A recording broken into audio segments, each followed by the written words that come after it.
Baik, semangat pagi mitra-mitra agro dimanapun Anda berada. Kali ini ketemu lagi dengan saya, ya.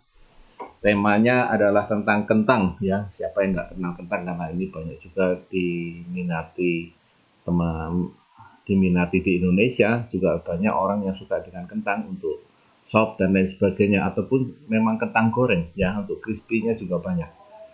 Ya, tema kali ini adalah tentang kentang. Nah, sahabat-sahabat agro, barangkali ada yang belum kenal dengan saya. Nama saya adalah Adi Nugroho, di mana saya sehari-hari adalah membantu mengawal produk-produk agro pada PT Natural Nusantara. Nah, sahabat-sahabat agro, ya, kita tahu bahwa tanaman kentang ini juga memerlukan pupuk, dan tentu saja pupuk ini bermacam-macam, ya, bermacam-macam daerahnya, bermacam-macam, pemakaian pupuknya juga bermacam-macam. Dan ini adalah salah satu contoh adanya pupuk dasar. Kemudian ada pemberian di hari 25 setelah tanam, 45 setelah tanam, dan bermacam-macam yang lainnya. Ya, jenis-jenis pupuknya bermacam-macam. Ada juga yang menggunakan dengan pupuk kandang, ya. Ada yang sering menggunakan dengan pupuk kandang, ada bokasi, ada kotoran ayam, ada kotoran sapi. Kemudian pupuk makronya diberikan, ya. Ini urea, ya, kemudian SP36 ataupun KCL, ya. Nah, untuk penggunaan dengan produk NASA tentu saja produknya kita pakai, namun pupuk kandangnya bisa kita kurangi. Barangkali minimal kita pakainya seperlimanya masih bisa. Ya, seperlimanya atau mungkin seperempatnya lah, ya, dari seperempat dari sekitar, kalau 20 ton berarti hanya kita menggunakan kotoran ayam 5 ton, kotoran sapinya juga dibanding kurang lebih sekitar 5 ton saja. Jadi kita cukup menghemat dengan penggunaan pupuk kandang. Tentu saja teman-teman semua, mitra-mitra semua, gunakanlah pupuk kandang yang sudah jadi, ya. Pupuk kandang yang sudah jadi itu artinya sudah di atas 5 bulan, artinya sudah tidak berbau, tidak berbentuk, dan tidak berwarna, ya. Kalau kadang-kadang warnanya juga sudah mulai pucat. Artinya apa? Itulah makanan siap saji buat tanaman kentang kita. Jadi jangan sekali-sekali menggunakan pupuk kandang ataupun kotoran ayam ataupun sapi di mana itu masih panas ataupun masih baru 1 atau 2 bulan yang masih ada hangatnya begitu.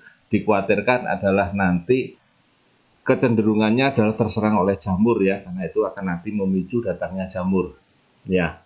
Nah, sahabat-sahabat agro, ada juga yang menggunakan dengan pupuk makronya dengan pupuk susulan, yaitu ada urea, ada ZA ataupun KCL, ya. Kemudian diberikan juga di 15 hari setelah tanam. Jadi pupuk yang susulannya ada urea, ada ZA, ada KCL. Kemudian nanti diberikannya pertama pada waktu awal, kemudian 15 harinya baru digunakan. Kemudian kalau pupuk dasar di kita tinggal tambahkan dengan granul ataupun supernasa, ya, bisa 9 kilo per hektarnya atau 5 sampai 7 saknya per hektarnya untuk granulnya. Kemudian untuk glionya ini untuk menghindari seringnya adanya busuk pada kentang, jamur pada kentang, maka kita berikan kurang lebih sekitar 5 kotak, ya. Ini bisa diberikan di awal bareng dengan pupuk kandangnya atau diberikan bareng dengan supernasanya pada waktu penyiramannya. Jadi sebelum tanam ataupun nanti setelah tanam. Kemudian bisa juga diberikan, ya, yang namanya Peosinasa sama hormon ini adalah untuk penyemprotannya. Jadi disemprotkan kurang lebih di usia 20, 25, 30 dan 35 hari setelah tanam. Ya, kurang lebih 3 sampai 4 tutup campuran. Artinya Peosinasa dan hormonik ini 1 botol POC ditambah dengan 1 botol POC dicampurkan terlebih dahulu jadi 1, kemudian dicampur. Nah, campurannya kita ambil 3 sampai 4 tutup, ya. 15 liter air per tangki, 15 liter air. Bisa juga ditambahkan penyemprotan dengan menggunakan korin, ya, ini untuk membantu mencegah serangan di bagian atas, ya. Juga nanti setelah diberikan pupuk dasarnya tadi, beliau juga diberikan sekali-sekali di usia sekitar 20 ataupun 30 hari setelah tanam untuk mencegah adanya gejala jamur yang barangkali mungkin akan mengganggu tanaman kentang kita, ya. Jadi ini bisa agak sering penggunaan korin dan glionya. Jadi kadang-kadang bisa diberikan setiap 5 hari sekali atau 7 hari sekali pada daerah-daerah ataupun kondisi yang sering hujan. Ya, ini tentu saja glio sangat membantu untuk mempertahankan supaya jamur tidak terlalu menyerang pada tanaman kentang.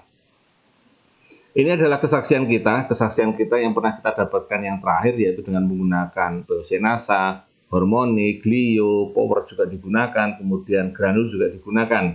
Nah, caranya adalah produk nasanya itu sebagai dasarnya ini adalah luasnya kurang lebih 1.500 meter, ya, mitra-mitra, ya.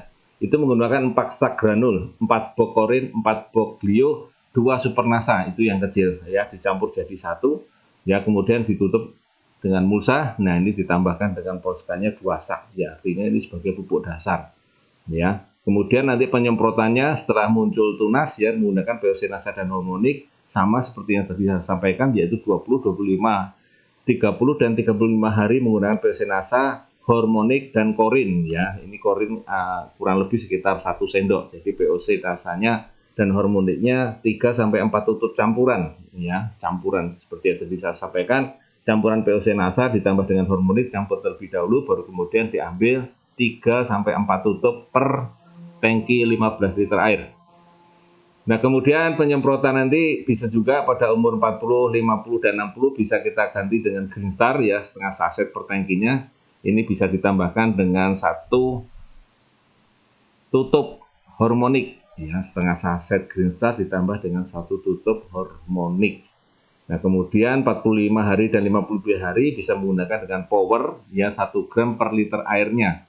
Nah, ini kalau kita menggunakan power, ya ini bisa gunakan power, bisa juga ditinggalkan ya. Jadi 25 gram power nutrisi, 25 air dalam 1 drum, jadi dicampurkan dalam 1 drum, kemudian baru disiramkan.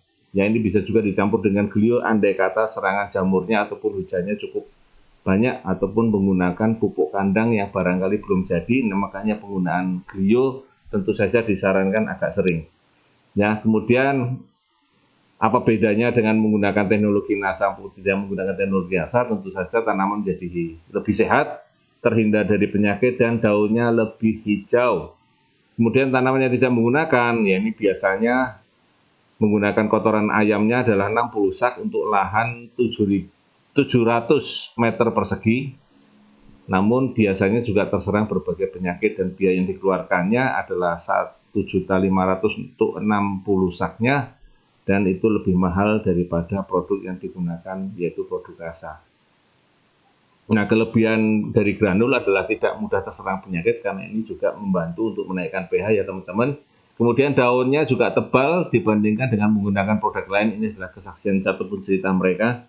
Dan sebelum menggunakan hanya mendapatkan 2 ton, setelah menggunakan Nasa menjadi 3,5 ton. Menggunakan Nasa ada selisih 3,5 ton, berarti mendapatkan kurang lebih 5,5 ton ya. Nah, ini 2000 meter persegi tadi menghabiskan totalnya adalah 5 sak granul, 25 korin, 10 glio, powernya 2 kilo, 15 Green Star, POC 15 liter, hormoniknya 10 botol ya. Ini pertanaman bisa menghasilkan kurang lebih sekitar 1 kilo ya. Jadi 4 ton sayur.